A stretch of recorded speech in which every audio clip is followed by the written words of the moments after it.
আসসালামু আলাইকুম, আসাদুল্লাহ বলছি, এমবিবিএস ফোর্থ ইয়ার। তো আপনারা জানেন যে আমাদের বাংলাদেশে বন্যা কবলিত আক্রান্ত হয়েছে বিশেষ করে চট্টগ্রাম বিভাগের যে ফেনী, কুমিল্লা, নোয়াখালী, ব্রাহ্মণবাড়িয়া সহ অন্যান্য এরিয়াগুলি এমনকি খাগড়াছড়ি সহ কিন্তু বন্যায় কবলিত হয়েছে। প্রায় 14 লাখ মানুষ কিন্তু ক্ষতিগ্রস্ত হয়েছে। আপনাদের খুবই ভয়াবহ অবস্থা, এমনকি পরিবারগুলো বাড়ি ঘর এমনকি সব কিছু কিন্তু প্রায় বিলীন হয়ে গেছে। তো বাংলাদেশের এই দ্বিতীয় স্বাধীনতার পর থেকে আমাদের বাংলাদেশের জন্য সবচেয়ে বড়, বাংলাদেশের ইতিহাসে সবচেয়ে বড় একটা আঘাত হেনেছে এই বন্যায় ভারতের এই বাঁধগুলি ছেড়ে দেওয়ার জন্য। তো এই মুহূর্তে আমাদের করণীয় কি? এই মুহূর্তে আমাদের বাংলাদেশের বিভিন্ন ব্যক্তিবর্গ, বিভিন্ন সংস্থাগুলো এমনকি বাংলাদেশের নতুন অন্তর্বর্তীকালীন সরকার কিন্তু এই বন্যা কবলিত ক্ষতিগ্রস্ত মানুষের জন্য কিন্তু এগিয়ে আসতেছে, এমনকি আলহামদুলিল্লাহ দান করতেছে, যে যেভাবে পারে যে যার স্থান থেকে কিন্তু দান করতেছে। তো বিশেষ করে আমরা আমাদের নিজ স্থান থেকে কিন্তু আমরা যতটুকু পারি সাধ্য অনুসারে কিন্তু দান করতে পারি। তো বাংলাদেশের একমাত্র একটা বিশ্বস্ত একটা সংস্থা হচ্ছে আস সুন্নাহ ফাউন্ডেশন। আমরা চাইলে সেটাতে কিন্তু আমরা দান করতে পারি। যে যার 5 টাকা 10 টাকা থেকে শুরু করে যে যার ইচ্ছা আপনার সামর্থ্য অনুযায়ী কিন্তু দান করে আমাদের এই সওয়াবে জারিয়া হিসেবে আপনারা অংশগ্রহণ করতে পারেন। এবং কি বিশেষ করে আপনারা আপনাদের বিকাশ, নগদ, রকেট এবং কি ব্যাংক অ্যাকাউন্টের মাধ্যমে আস সুন্নাহ ফাউন্ডেশনে দান করতে পারেন। আর তাছাড়া আমাদের অন্তর্বর্তীকালীন সরকারের আমরা যে বিশেষ করে বাংলাদেশের বৈষম্য বিরোধী ছাত্র আন্দোলন, তারও কিন্তু এই উদ্যোগে কিন্তু নেমেছে, প্রায় 2 দিনে প্রায় 80 লক্ষ টাকা দান করেছে।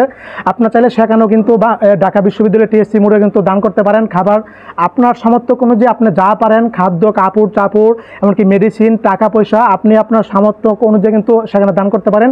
আর বিশেষ করে এখন তাদেরকে আশ্রয় দেওয়া হচ্ছে, তাদেরকে কোনো মতে জীবনটা বাঁচানো হচ্ছে, কিন্তু তার পরবর্তীতে কিন্তু ওরা কিন্তু বিভিন্ন এখন রোগে আক্রান্ত হবে, বিশেষ করে ডায়রিয়া, সর্দি, ঠান্ডা, কলেরা বিভিন্ন রোগে আক্রান্ত হবে। তার পরবর্তীতে কিন্তু আমাদের এই ছাত্র আন্দোলনের বাইরে কিন্তু আমাদের মেডিকেল টিম, আমাদের ডাক্তার পরিবারও কিন্তু আলহামদুলিল্লাহ টিম গঠন করেছে, উদ্যোগ নিয়েছে ওদেরকে চিকিৎসা সেবার যেন সম্পূর্ণভাবে যেন ফ্রিতে দিতে পারে, ফ্রি ক্যাম্পের ব্যবস্থা করেছে আলহামদুলিল্লাহ। এখানেও আমরা যারা মেডিকেল সমাজের আছি, ডাক্তার পরিবারে আছি, তারাও আমাদের সাধ্য অনুসারে আমাদের স্থান থেকে আমরা সহায়তা করব, চিকিৎসা সেবা দিব। আর যদি না করতে পারে আমরা কিন্তু ওদের জন্য দোয়া করব যেন আল্লাহ তাআলা আমাদের এই বিপদ থেকে রক্ষা করে এবং কি ওদের এই ক্ষতিপূরণগুলো যেন পুষে উঠতে পারে। পরবর্তীতে বন্যা যখন শেষ হয়ে যাবে তারপরে ওদের বাড়িঘরগুলো মেরামতের জন্য আমাদের এগিয়ে আসতে হবে। আসলে আমরা একটা পরিবারে আছি আলহামদুলিল্লাহ। আমাদের এই নতুন স্বাধীন বাংলাদেশে আমরা চাই সুন্দরভাবে বসবাস করার জন্য, দেশটাকে সুন্দরভাবে গড়ার জন্য। আসলে বিপদ আপদ এগুলো আমাদেরকে অনেক কিছু শিক্ষা দিয়ে যাচ্ছে, অনেক কিছু আমাদের অভিজ্ঞতা দিয়ে যাচ্ছে। আমরা ইনশাল্লাহ এই দেশকে যেভাবে স্বাধীন করেছি ইনশাল্লাহ আমাদের যত বিপদ আপদ হোক না কেন, প্রতিবেশী যে রাষ্ট্র ভারত আমাদের যে এটা ইচ্ছা করে কিন্তু ওরা আমাদের এই আক্রমণটা করেছে, ইনশাল্লাহ আমরাও এর মোকাবেলা করতে পারবো ইনশাল্লাহ।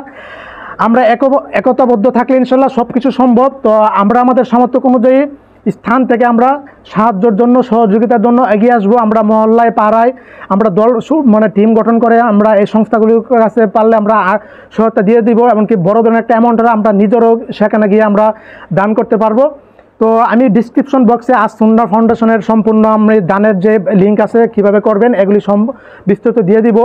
আর আপনারা আল্লাহ তাআলার কাছে দোয়া করবেন যেন এই বিপদ থেকে আল্লাহ তাআলা অতি দ্রুত আমাদেরকে মুক্তিদান করে। আর সুন্দর একটি দেশ গড়ার জন্য সকলের প্রত্যাশায় কিন্তু আমরা এভাবে এগিয়ে আসতে হবে। আর আমাদের ডাক্তার সমাজও আলহামদুলিল্লাহ এই বিপদগ্রস্ত বন্যাগ্রস্ত মানুষের পাশে আছে এবং কি আমাদের বাংলাদেশ কৃতজ্ঞতা প্রকাশ করছে বাংলাদেশ সেনাবাহিনীর কাছে। ওরা কিন্তু জান প্রাণ দিয়ে এমনকি সাহায্য সহযোগিতা করতেছে। এমনকি আজকের দিনের এই সেনাবাহিনীদের একদিনের কর্মে একদিনের যে বেতনটা পাবে এটা কিন্তু এই বন্যা কবলিত অঞ্চলের জন্য দান করে দিয়েছে। এমনকি আরও অন্যান্য যারা আছে চাকরিজীবী বিভিন্ন সংস্থাগুলি এগিয়ে আসতেছে, ব্রাক, বিকাশ এমনকি নগদ এমনকি ইসলামিক ব্যাংক সর্বস্তরের সংস্থাগুলি কিন্তু এগিয়ে আসতেছে, আমাদেরকেও বিভিন্ন গ্রুপগুলো এগিয়ে আসতেছে। তো আলহামদুলিল্লাহ আমরা চাই এভাবে আমরা ওদেরকে সাহায্য করব।